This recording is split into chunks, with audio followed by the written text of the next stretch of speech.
بسم اللہ الرحمن الرحیم۔ سچ ٹو مچ میں خوش آمدید اور احمد محمد کی جانب سے السلام علیکم ناظرین۔ آج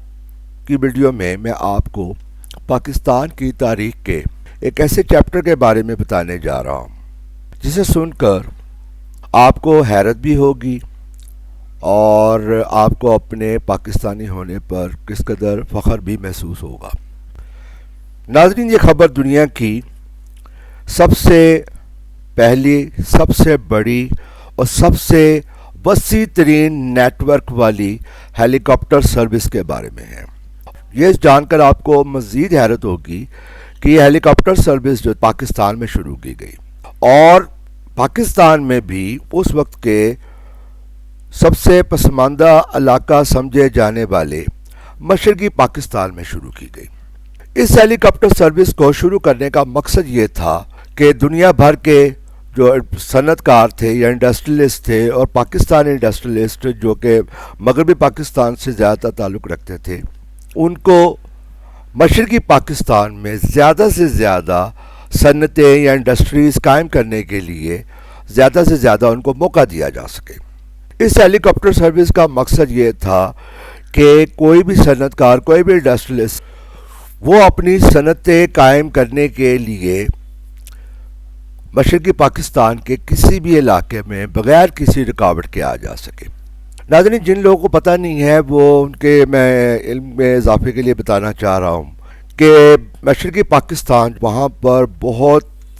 زیادہ دریا، ندی، نالے موجود تھے اور ابھی بھی ہیں، اور جس کی وجہ سے مسلسل سڑکیں وہاں پر بنانا بہت بڑا ایک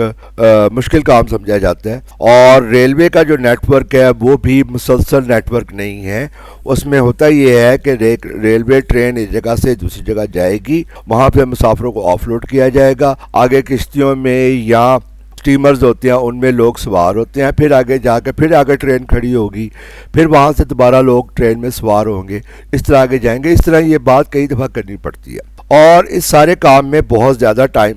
صرف ہو جاتا ہے۔ اس چیز کو بہتر بنانے کے لیے ایوب خان کے دور میں ہیلی کاپٹر سروس کو شروع کیا گیا۔ یہ ہیلی کاپٹر سروس جو تھی یہ پاکستان انٹرنیشنل ایئر لائنز کے ذریعے شروع کی گئی اور یہ مکمل طور پر کمرشل ہیلی کاپٹر سروس تھی، اور اس ہیلی کاپٹر سروس کے ذریعے نہ صرف یہ کہ بزنس مین جو تھے وہ پورے مشرقی پاکستان میں کہیں بھی آنا جانا چاہیں وہ آ جا سکتے تھے، بلکہ اس ہیلی کاپٹر سروس کے ذریعے تیل اور گیس کی تلاش میں مصروف غیر ملکی ماہرین بھی بہت آرام سے مشرقی پاکستان کے مختلف علاقوں میں جا سکتے تھے، وہاں پر دورہ کر سکتے تھے، اور اس کا جو فائدہ تھا وہ بہت واضح تھا، یعنی کہ انہوں نے صبح کے ٹائم جو ہے نا ہیلی کاپٹر سروس کے ذریعے وہاں پر پہنچ جانا ہے، وہاں پر انہوں نے لینڈ کیا، پورا دن کام کیا، شام کو پھر ہیلی کاپٹر جو ہے نا ان کو پک کر کے واپس لے آئے گا۔ اور اس کا جو ظاہر ہے جو مقصد تھا وہ صرف یہ تھا کہ سارے ترقیاتی کاموں کو تیز ترین رفتار سے مکمل کیا جا سکے۔ بہت سارے منصوبوں کی طرح جو بہترین منصوبے تھے جس کا پاکستان کو بہت فائدہ ہوا تھا اور ابھی تک ان کا فائدہ ہو رہا ہے، اس ہیلی کاپٹر سروس کو شروع کرنے کا منصوبہ بھی ایوب خان کے دور میں شروع ہوا اور تکمیل پر پہنچایا گیا، اور یہ دنیا کی سب سے بہترین ہیلی کاپٹر سروس مانی جاتی تھی، کیونکہ اس سے پہلے اتنی بڑی، اتنے وسیع نیٹ ورک والی اور اتنی بہترین سروس والی ہیلی کاپٹر سروس جو تھی وہ پوری دنیا میں موجود نہیں تھی، سوائے اس کے کہ ایک اور سروس بعد میں شروع کی گئی، وہ لاس اینجلس میں شروع کی جو امریکہ تھا، یعنی کہ پاکستان کے بعد امریکہ میں یہ ہیلی کاپٹر سروس جو تھی یہ شروع کی گئی۔ اس ہیلی کاپٹر سروس کے ذریعے ظاہر ہے بہت سارے منصوبے جو ہے پایہ تکمیل پہنچائے گئے۔ اس سے سب سے بڑی بات یہ تھی کہ جو اس زمانے کے جو بزنس مین تھے ان کا بہت زیادہ ٹائم بچ جاتا تھا، اور یہ بات ذہن میں رکھیے گا کہ جو اس وقت کا جو مشرقی پاکستان ہے اس کا جغرافیہ اس طرح کا تھا کہ جو اچھے ریزیڈینشل ایریا تھے جہاں پر یہ لوگ رہنا چاہتے ہیں، اس ہیلی کاپٹر سروس کی وہ سارے طرف حاجت کا اندازہ آپ اس بات سے لگا سکتے ہیں کہ اس زمانے میں ڈھاکہ سے چٹاگانگ تک جو یک طرفہ سفر ہے اس کا جو دورانیہ تھا، یعنی اس میں جو وقت لگتا تھا وہ 23 سے 24 گھنٹے تھا، اور یہ 23 سے 24 گھنٹے اس وقت ہوتا تھا اگر آپ بغیر کسی رکاوٹ کے ایک جگہ سے دوسری جگہ پہنچ جائیں، یعنی کہ آپ سموتھ سفر کر سکیں۔ اور میں آپ کو پہلے ہی بتا چکا ہوں کہ بنگلہ دیش میں کوئی بھی ذرائع کوئی بھی مسلسل نہیں ہے، یعنی کہ اگر آپ ٹرین پہ سفر کر رہے ہیں تو ٹرین سے کچھ فاصلے تک جو ہے نا آپ ٹرین سے جائیں گے، آگے پھر دوبارہ کوئی دریا، کوئی ندی نالا، کوئی اور رکاوٹ آ جاتی ہے، وہاں سے آپ کو اسٹیمر سے یا بوٹس کے ذریعے چیز کو، ندی کو یا نالے کو۔ ناظرین، اس ویڈیو کو بنانے کا مقصد یہ نہیں ہے کہ میں ایوب خان کی بہت زیادہ تعریف کرنا چاہ رہا تھا، اصل بات یہ ہے کہ یہ پاکستان کی تاریخ کا ایک حصہ ہے، تاریخ کا ایک اہم چیپٹر ہے، ایک اہم باب ہے،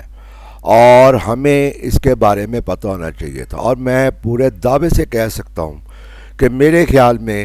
80-90% لوگ جو ہیں وہ اس کے بارے میں بالکل نہیں جانتے تھے کہ وہ ایسا کوئی کام پاکستان میں کیا بھی گیا تھا کہ نہیں۔ ناظرین، ہیلی کاپٹر سروس کی جو سب سے نمایاں خوبی تھی وہ یہ تھی کہ یہ ایک ہی ٹائم پہ بیک وقت پورے ملک میں روزانہ کی بنیاد پر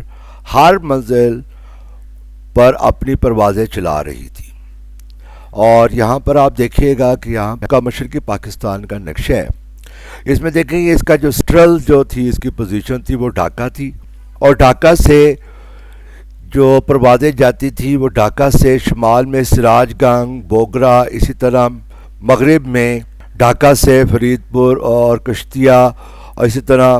مشرق میں چاندپور، پھر بری سال، پھر سندیپ، پھر چٹاگانگ تو خیر بہت زیادہ اہم تھی، ایک